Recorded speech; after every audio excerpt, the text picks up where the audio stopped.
icons that makes for this sums of this team.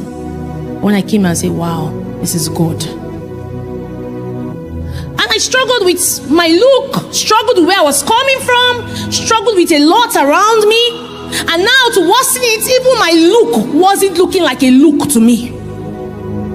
And so every time I'll pray, I say, God, at least let it be that my shape means something, because I already saw myself as nothing. I was like, God, can you just do it in such a way that when I wake up from the bed, I will just see hips? I'm serious. Or I will just see boobs. I started getting bras. This is a women's conference. I started getting bras that have strong pad. That one of the days, when a lady hugged me, say, oh, what is this? Because my chest almost injured. I will get bomb shorts that has cargo, cargo bomb, I'll wear it inside my skirt. It's so inconvenient, it's tight. I say so that at least the pocket will raise the, It was a lot. Then I had one family friend who said, scientific linge. I was like, wow. Then when I got from, this was secondary school, primary, secondary, and then I got into university. Friends will talk about their marriage, their parents, and then next thing like, oh, what about you? I say, I would smile one can say, my parents, they came from broken home, and all of that. I wasn't bold enough to share where I was coming from. I didn't accept my look until, I started having encounters with God. Joined the fellowship in school. And then from there, I was listening to the word. And beyond what was preached in the pulpits, I would take each word and make it personal. And then I will write it down and say, Willie, it doesn't matter your shape, you have been shaped to fulfill purpose. Whether you have front or you have back, you don't have front, whether you have figure 2, figure 8, God has seen you as a figure.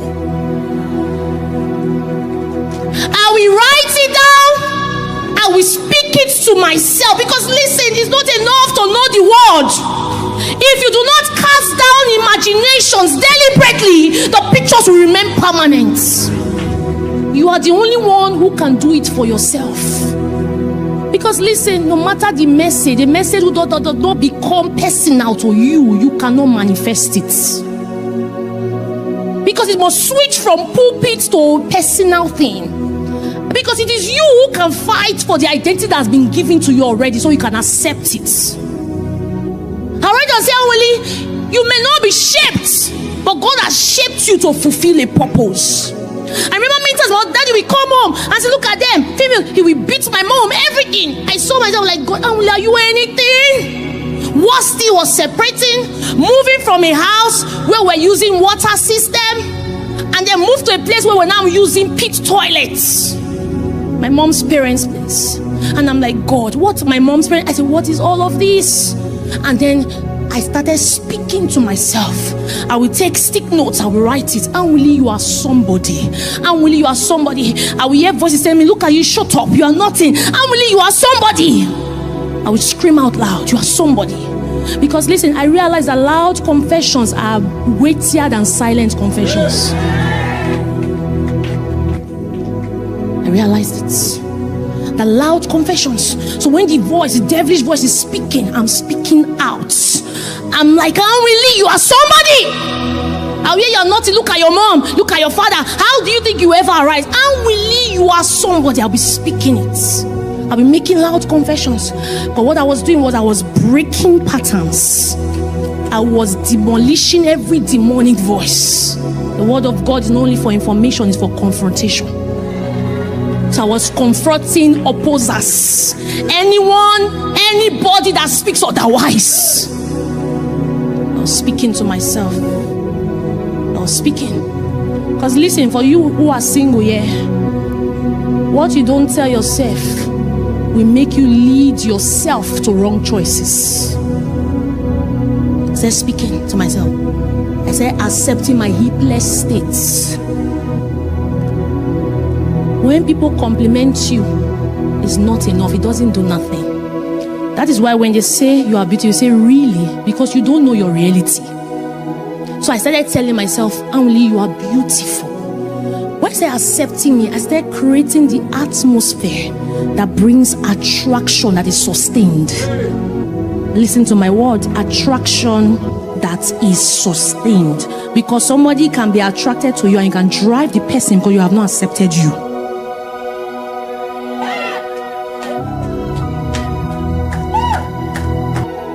I got to that point of my life, and that's what stemmed me choosing the person I chose. And then you know worst thing was, in the bid of going through accepting who I am, knowing that I'm joined to Jesus, the anointed one, I got into a relationship that failed. So it now looks like, because it failed, I was beginning to want to doubt it. You know, devil will come in different ways. But what you know, when you know it, nobody can intimidate you. No situation. I say it doesn't matter if I had failed relationship. This is me here. Only you are a figure. You are a figure. And then I kept on writing. Let me show you someone that connects with what I'm talking about.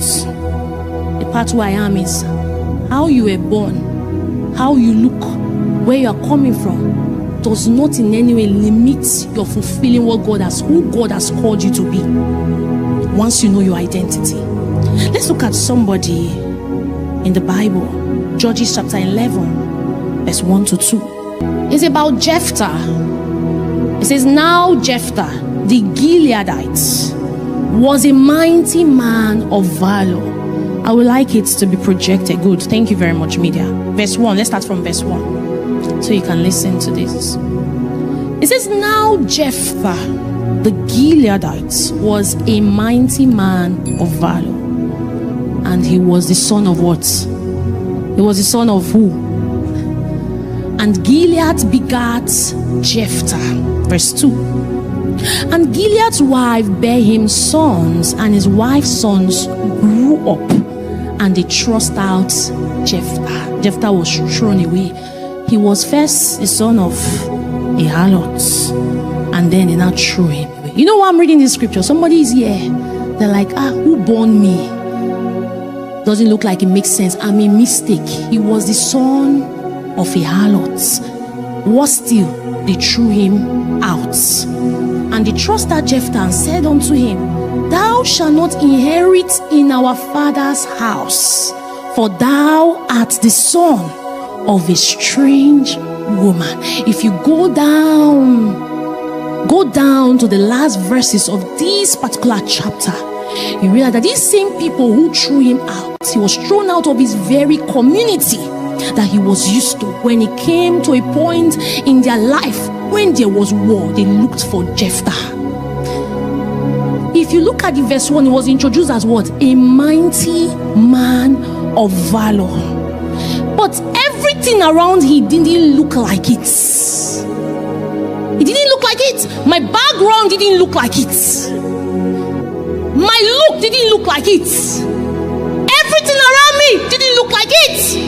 My parents have fought in my secondary school and my sisters fainted.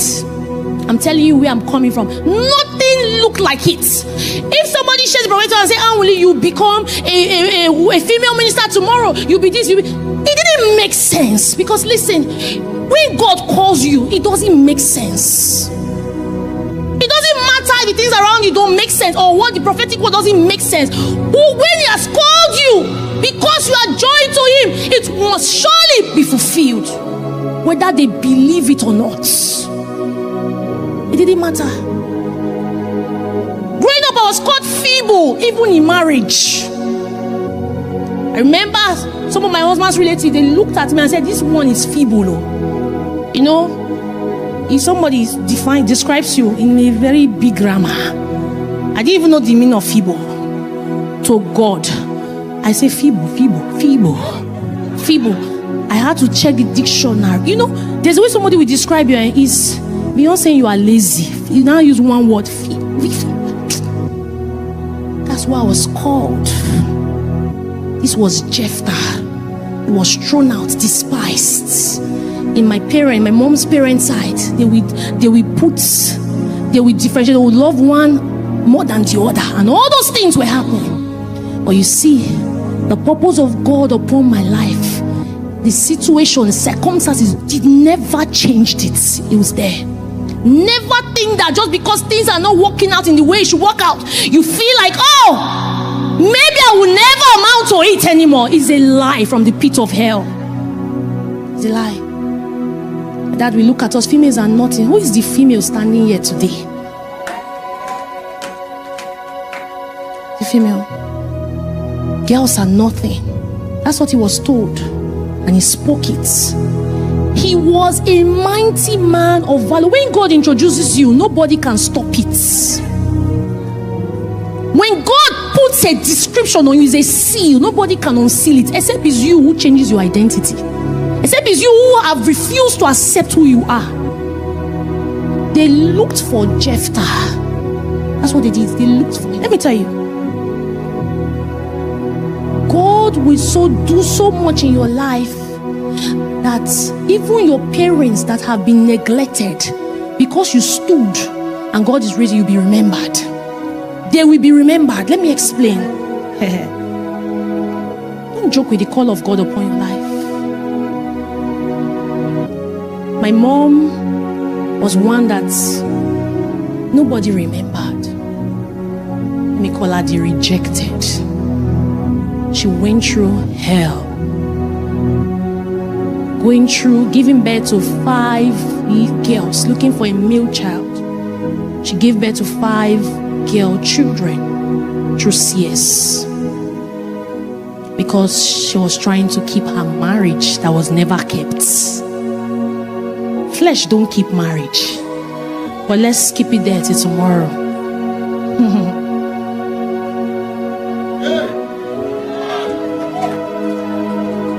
You can't use flesh to sustain what is God. She was trying to keep her marriage.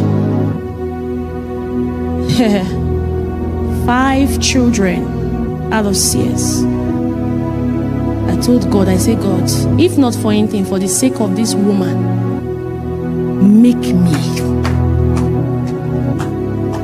The people that forgot about her, relatives that we call every other person around her but not her, when Anwili became, and she's still becoming, they started looking out for her. God will so do it that even your mom, your parents that were forsaken, rejected, he will do it so much in your life that the people who neglected her will remember her. Purpose makes you a sought after, fulfilling it. The people that called me feeble, I'm no longer feeble. Because when you so embrace what God has destined you to be, you accept it, you are healed, you receive strength from him. Because you are joined with him, he supplies strength every day. So when you stand, people will look for you. Because let me tell you, when you stand, you become the standard. People will look for you. Do you know when Jesus went to his hometown, they asked him, is this not the carpenter's son? They couldn't comprehend it. Yes, even though familiarity arose, they couldn't draw much from him. But the most important thing is that they were wowed. Whether they draw from him or not, the most important is that they are wowed when they see, is this not Anwili I used to know? Is this not this person I used to know? My mom will send me a message almost every day. You know what her message is? Anwili, thank you. I'm proud of you. Thank you. I'm proud. You are a gift to me. My mother. Do you know what it is for you to sit and you are moving? And then the parents, your mom especially, I'm emphasizing on my mom because she was dealt with. And then she's alive to watch her child. That they say females are not in her eyes. Your gender does not stop you from fulfilling purpose. You've seen it. It does not stop you. It doesn't matter what Africans define